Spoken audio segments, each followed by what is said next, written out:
I think it's great when the Packers are already entering a season with a little bit of an edge or a chip on their shoulder, mainly because of the disrespect or the ridiculous statements that people make.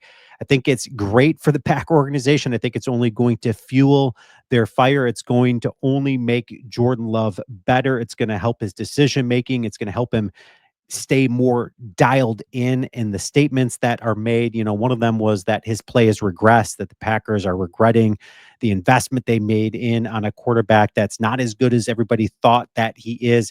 It's ridiculous. This dude is a very good quarterback. Haters are going to hate, and a lot of people love to hate the Packer organization because they've been so good for so long. You take a look at the quarterback play.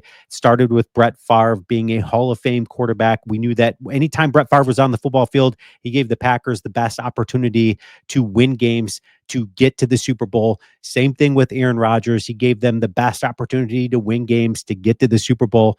Two Hall of Fame quarterbacks. And then you've got Jordan Love. Not saying he's a Hall of Fame quarterback, but he certainly has all the tools in his belt to become a Hall of Fame quarterback. And he certainly has the tools to give the Packers the best opportunity to win games, to get to the Super Bowl. And you take a look at what this dude did in the NFC period since he's been in the league as a starter. These are his numbers. He's 63.3 completion percentage, um, over 5,600 yards passing, 43 touchdowns, 13 interceptions. That's in the NFC by itself. You look at the NFC North, what he's done since he has been in the league as a starter, 95.7 passer rating. He's got over 3,200 yards passing, 21 touchdowns, 10 interceptions. This dude has not regressed. Okay. And if you're looking at, and I know commentators out there that are talking and saying this stuff, they're looking at his play last year, maybe his indecisiveness that caused some turnovers early on. A lot of that happened to do with the fact that this dude just wasn't able to scramble because of the injury to his knee. And then you take a look at the drop passes by his wide receivers. And one of the hopefully the solutions to that is you're looking at him on your screen right there, Jordan Love connecting with Matthew Golden, Gutekunst going out and getting a guy like Matthew Golden in the first round, making a statement, making everybody around Jordan Love better, Dontavian Wicks, all those guys that dropped passes last year, Jaden Reed. In fact, you take a look at his completion percentage, meaning Jordan Love's completion percentage last season, it was 63%, but we've already talked about it. The Packers had some of the most drops in the league for when it comes to people helping Jordan Love out. They didn't. They had 27 drop passes that should have been caught. Okay.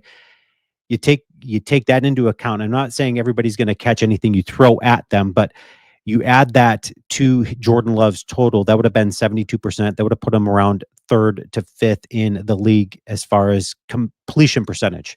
So Jordan Love's play has not regressed whatsoever. You take a look at this article here that PFF put out, or actually it was Bleacher Report that put out, that said it's PFF quarterback rankings, all 32 starters ahead of the NFL 2025 season, and they rank them by tier 1, tier 2, all of that. So elite tier 1 is Patrick Mahomes, Joe Burrow, Lamar Jackson, and Josh Allen. I don't think anybody's going to dispute that or argue that.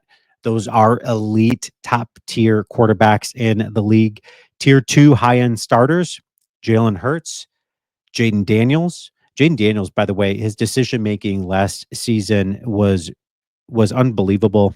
I've never seen a rookie step in, look that poised, that confident than Jaden Daniels did last season for the Commanders. And then you got Matthew Stafford, Justin Herbert, and then I don't agree with that Justin Herbert thing. Then you get tier 3 solid starters who have flashed high end play.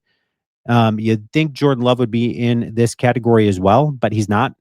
They have Jared Goff of the Detroit Lions. You got Geno Smith, which I don't agree with whatsoever there. And then you got Brock Purdy.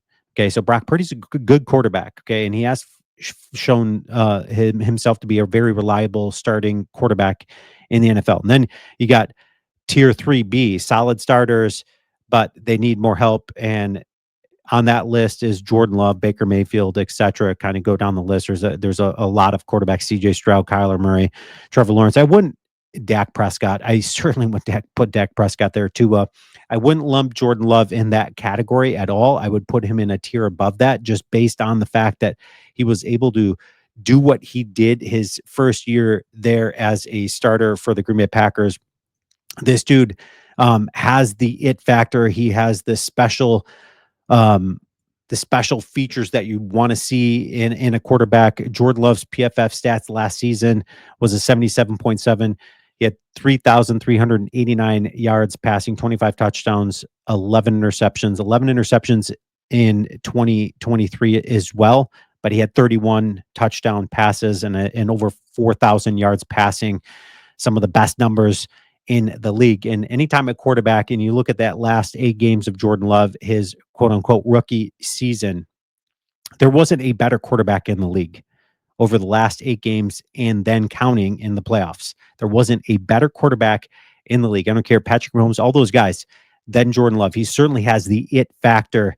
And then I'm pumped. I can't wait to see what Jordan Love's going to do this season. Now that he's got even a little bit more tools under his belt when it comes to weapons around him and Matthew Golden, I'm excited to see what Matthew Golden's going to do, not just personal stats on the football field, but making guys around him better. Guys are going to just want to get better at their craft. That is what he is going to bring out of everybody. I'm excited for it. I love the statements. Keep them coming. It's only going to make the Packers better and Jordan Love. And as always, go Pack, go.